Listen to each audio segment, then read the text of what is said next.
I was walking home after visiting a family member late at night. It was dark and quiet, and I was the only one on the road. I was listening to music on my phone, but I could still hear the sound of my own footsteps echoing in the silence. As I was walking, I saw a white figure standing next to the street. It was tall and slender, and it was wearing a long white robe. I couldn't see its face, but it felt like it was watching me. I felt uneasy, and my adrenaline started to kick in. I decided to start walking faster. As I passed the figure, I turned slightly to look at it. To my horror, I saw that it was chasing me. I started to run, and the figure chased after me. I could hear its footsteps getting closer and closer. I was terrified, and I screamed for help. The dogs in the neighborhood started to bark, and people started to come out of their houses. The figure stopped chasing me and disappeared into the night. I was shaken up from the experience, but I was unharmed. I went home and told my family what had happened. They didn't believe me at first, but they could see the fear in my eyes. I never saw the figure again, but I still think about it sometimes. I don't know what it was, but it was definitely something evil. I'm grateful to the dogs and the people in the neighborhood for helping me. If it wasn't for them, I don't know what would have happened to me. Bored at a sleepover, Stephanie plays the mirror game, chanting her name 11 times. A face appears, not hers. It whispers, "Let's play a game." Stephanie laughs, but the other girls scream. The reflection turns back to Stephanie, a chilling smile spreading. "Now it's your turn to be trapped," it says.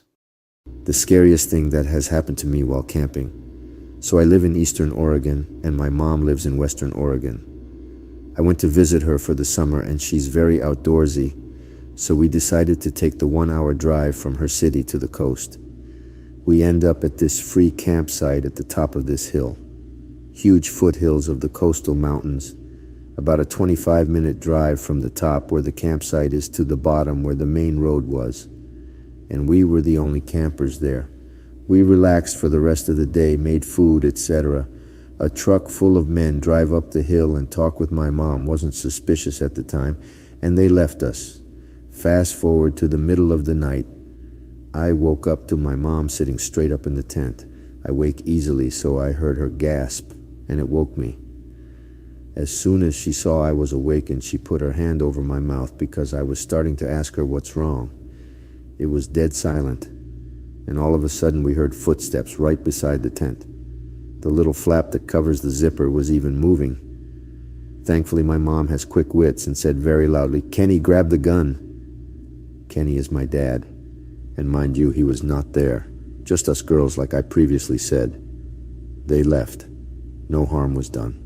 Thank the Lord for my mama. Ouija board knocks back. In high school, my friends and I were messing around with a Ouija board one night. We had done it before, and nothing remarkable had ever happened. We usually did it to try and scare each other or our girlfriends. We all thought it was a joke. That night, there was no one else home except the 7 of us, and we were all together around the board. One of the girls there wanted to try it. She had never done it before. This time was different. The board misspelled some of the words the same way every time. It gave answers that seemed really historically accurate for our town, things we neither knew or cared about. Long story short, the spirit claimed it was a 10-year-old boy who had died on the property in the 1800s and was buried there too in an unmarked grave. My friend's house was on a farm in the edge of town. We were all a little freaked out because the board had never been so detailed and consistent. However, we were still skeptical, and we were all assuming one of us was trying to scare the rest. Finally, my friend asked if the spirit could do something to prove he was there with us. It went to yes and then spelled out Knock. Then the planchette stopped moving. We just all stared at it silently. And then there was a rap on the window right next to us. The lights were on outside, and there was absolutely no one out there. We never touched that effing board again. Forgotten memory. Growing up, my bedroom was the only one that faced the front of the house street. When I was about 8 or 9, I woke up to my dad calmly but firmly telling me to get up, go in the bathroom, and shut the door. I was annoyed because I was half asleep, but I listened. Apparently, I was more tired than I realized because I feel asleep on the bathroom floor. The next morning, I asked my mom what happened.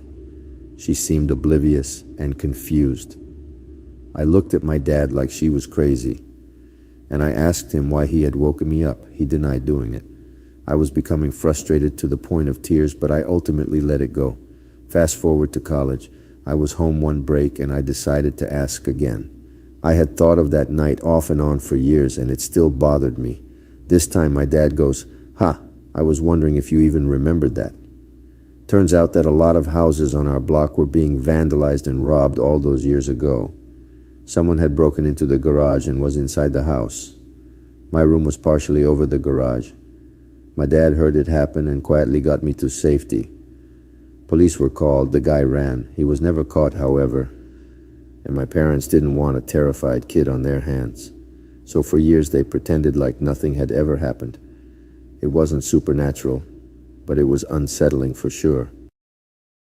They craved the open road, the wind in their hair, the thrill of the unknown. This couple, van lifers at heart, explored the globe in their trusty caravan, always seeking the next adventure. This time, their journey led them deep into the woods, to a location shrouded in a strange silence. The atmosphere was thick, the usual chirping of crickets absent, an unsettling change, but they chalked it up to the weather. As night fell, they settled in, only to be jolted awake by a chilling sound, the rhythmic beat of African drums echoing in the distance, an unsettling omen they knew. The man, ever cautious, armed himself with his desert eagle. Leaving his girlfriend and their dog inside, he ventured out to investigate. The moment he stepped outside, the drums fell silent. With each step, the beat returned, growing closer with each thud. Adrenaline surged through him. He fired a warning shot, his voice booming through the stillness. "Back off, whatever you are." In the darkness he saw it, a hulking, dog-like figure with glowing red eyes. But that wasn't all. 6 more pairs of eyes, glowing eerily, materialized around him. They were surrounded. Panic clawed at his throat. He sprinted back to the van, screaming for his girlfriend to drive. As they sped away, his girlfriend glanced back. Her blood ran cold. 7 figures like the one he saw were chasing them, their eyes burning crimson in the night. They escaped, shaken to their core. The van life, once a source of joy, now held a chilling memory. They learned a harsh lesson. Not every place welcomes exploration. Some secrets are best left undisturbed, even in the vast beauty of the outdoors. Michael tapped his phone screen, the glow of tinder illuminating his tired eyes. It had been a long string of left swipes, models with pouty lips and bios that read wanderlust and why not. Then she popped up, Jessica, with cascading dark hair that tumbled past her shoulders, eyes that sparkled with a hint of mischief, and a smile that could launch 1,000 ships, or at least a decent first date. Jessica was a breath of fresh air. Unlike the usual parade of self-absorbed profiles, Jessica's bio spoke of a love for obscure documentaries, a passion for getting lost in the wilderness on weekend hikes, and a healthy disdain for Michael's personal kryptonite. Bad puns. A back-and-forth volley of witty messages ensued, punctuated by shared playlists and late-night philosophical discussions. They clicked. They really clicked. So when Jessica suggested a date, Michael was ecstatic. There was just one unusual detail.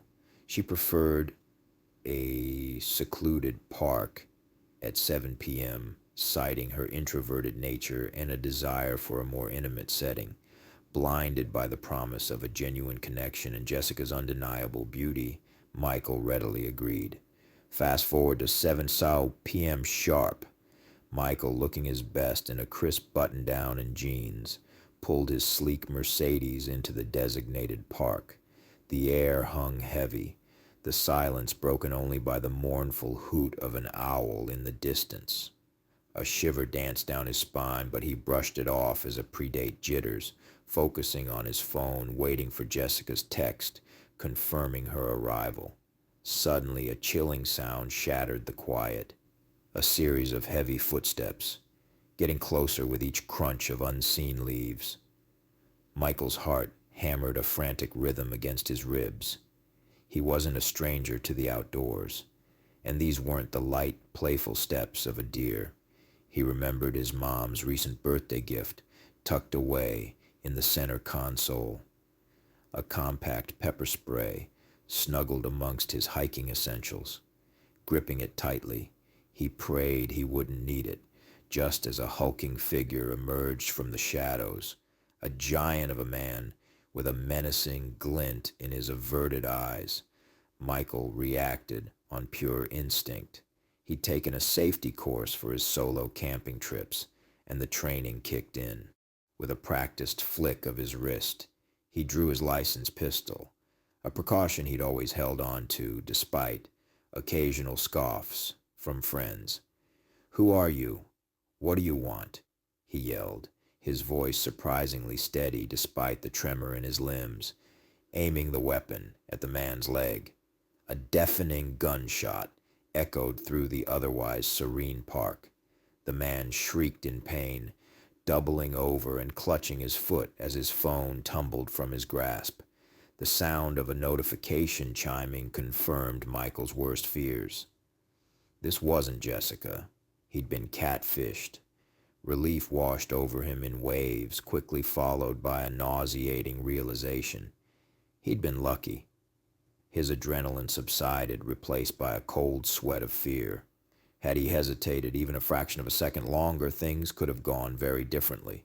The thrill of the date, the intoxicating charm of Jessica's online persona, had completely clouded his judgment. He'd thrown caution to the wind, ignoring the basic safety measures he usually adhered to. The incident left a deep scar. It was a brutal reminder of the dark underbelly of online dating. There were people out there who lurked in the shadows, preying on the vulnerable with malicious intent.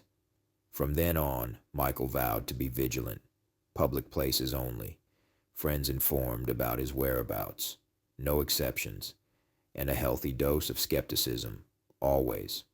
In the end, a disastrous date became a valuable lesson, a stark reminder that sometimes a little caution can save you from more than just a bruised ego.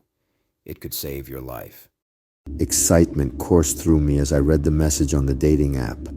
A potential connection had ignited, and we agreed to meet at a nearby restaurant. Preparations commenced with enthusiasm, from grabbing my wallet and some condoms to spraying my body with my favorite Invictus perfume. Car keys in hand, I embarked on the journey, convinced that this encounter would be transformative.